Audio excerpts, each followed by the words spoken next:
خۆشەویستان سڵاوتان لێبێت و ئەم کاتتان باش هاتینەوە خزمەتتان بۆ پێشکەشکردنی هەواڵەکانی سەر لە بەیانی ئەمڕۆی جومعە و سەرەتاش سەردەڕی چەند هەواڵ.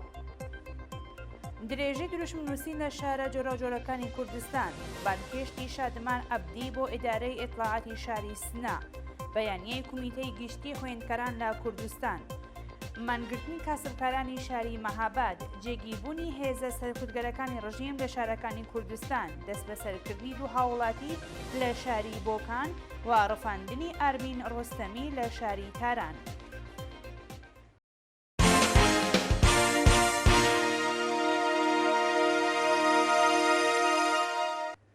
دەستپێکی هەواڵەکان.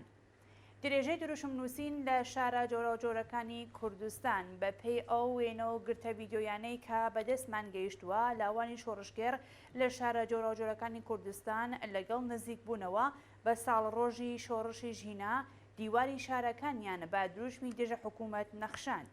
کچان و کوڕانی ئازادیخواز و بەرابەری تەڵەب لە شارە جۆراوجۆرەکانی ئێران و کوردستان لەگەڵ نزیکبوونەوە بە ساڵڕۆژی گیانبەختکردنی ژینە ئەمینی و دەستپێکی شۆڕشی ژن ژیان ئازادی تراکتیان لە نێو شەقام و گەڕەکەکانی شاردا بڵاو کردەوە. لە دروشمەکانیاندا داوایان لە خەڵکی کوردستان و ئێران کرد پشتیوانی بنەماڵەی دادخوازان بن و لە خۆپشاندانەکانی 25 خەرمانانی ئەمساڵ بەشداری بکەن.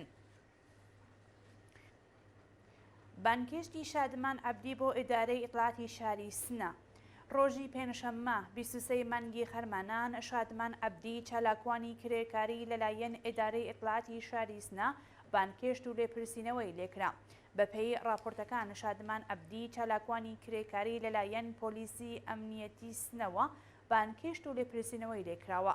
هەروەها هەڕەشەیان لێکردووە کە نابێت بە هیچ شێوەیەک لە ناڕەزایەتیەکانی ساڵڕۆژی شۆڕشی ژن ژیان ئازادی بەشداری بکات.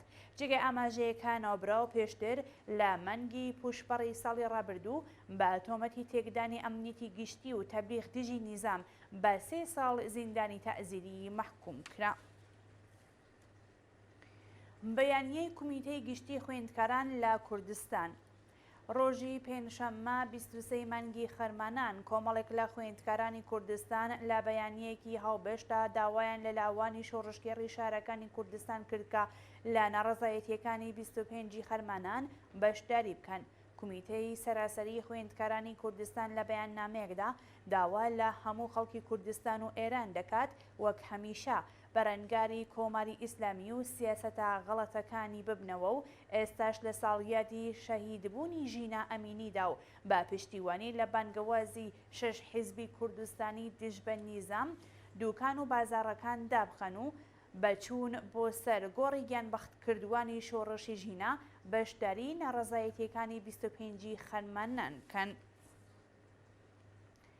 مانگرتنی کاسبکارانی شاری مەهاباد، ڕۆژی پێنجشەممە 23 خەرمانان کاسبکارانی شاری مەهاباد لەگەڵ نزیکبوونەوە بە ساڵڕۆژی شۆڕشی ژینە دوکان و بازاڕەکانی خۆیان داخست. بەپێی هەواڵی گەیشت و لەگەڵ نزیکبوونەوە بە ساڵڕۆژی گیانبەختکردنی ژینە ئەمینی و دەستپێکی شۆڕشی ژن ژیان ئازادی بە پشتیوانی لە بنەماڵەی دادخوازان و 25 خەرمانان خەڵکی شاری مەهاباد دوکان و بازاڕەکانیان داخست. دانانی کامێرای چاودێری لە شاری جوانڕۆ، ڕۆژی پێنجشەممە 23 خەرمانان هێزە ئەمنیەکانی ڕژیم بەهۆی هاتنی ساڵڕۆژی دەستپێکی شۆڕشی ژینە شاری جوانڕۆیان پڕ لە کامێرای چاودێری کرد. لەگەڵ نزیکبوونەوە بە ساڵڕۆژی گیانبەختکردنی ژینە ئەمینی و دەستپێکی شۆڕشی ژن ژیان ئازادی ڕژیمی سەرکوتگەر ترسی لێنیشتووە و لە دەروازەی چوونە ژوورەوە و شەقامەکانی شاری جوانڕۆ کامێرای چاودێری بۆ سیخۆڕی خەڵک هەڵواسیوە تاکو و ڕێگە لە دەستپێکی شەپۆلی دووهەمی شۆڕشی ژینە بگرێت.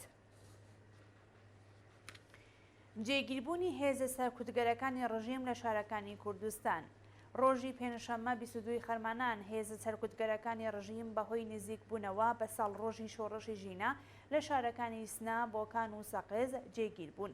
بەپێی ئەو گرتە ڤیدیۆیانەی کە بەدەستمان گەیشتووە هێزە سەرکوتگەرەکانی ڕژیم بە ئۆتۆمبیل و کەڕەستەی نیزامی لە شارەکانی سنا، بۆکان و سەقز بۆ پێشگیری لە دەستپێکی دووهەمی شۆڕشی ژن ژیان ئازادی جێگیر کراوە و هێڵی ئینتەرنێت لە شارەکانی کوردستان بەرتەسک کراوە. دەست بەسەرکردنی دوو هاوڵاتی لە شاری بۆکان. بەپێی زانیاریەکان دوو هاوڵاتی بەناوەکانی هەورام مێهرنەوایی و میلاد مستەفەری لەلایەن هێزە ئەمنیەکانی شاری بۆکان دەست بەسەر و بۆ شوێنێکی نادیارە ڕاگوێزران.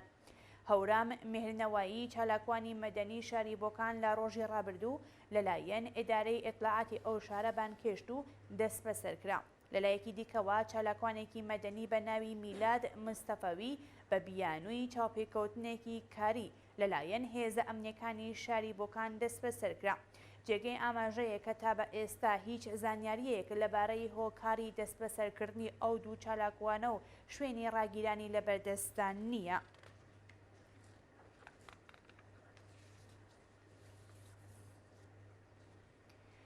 گیانەدەستانی 6 کەس بەهۆی ڕووداوێکی هاتوچوو لە کرماشان.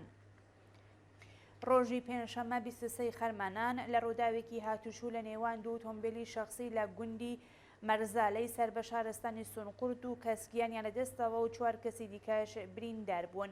بەپێی راپۆرتەکان بەهۆی پێکدادان لە نێوان دوو ئۆتۆمبیل لە شاری کرماشان دوو کەس گیانیان لەدەستەوە و 6 کەسی دیکەش بە سەختی بریندار بوون.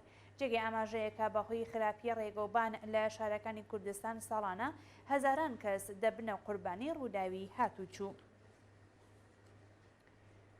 ڕفاندنی ئارمین ڕۆستەمی لە شاری تاران دوایین هەواڵمانە.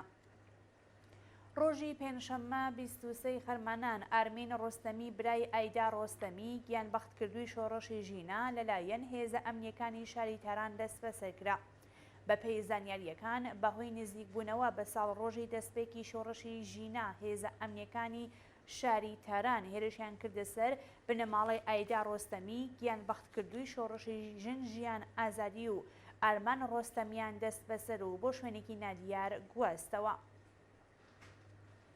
بەڵی بینەرانی خۆشەویست هەواڵەکان پێشکەشکران کات و ساتێکی خۆش بۆ هەموو لایەکتان.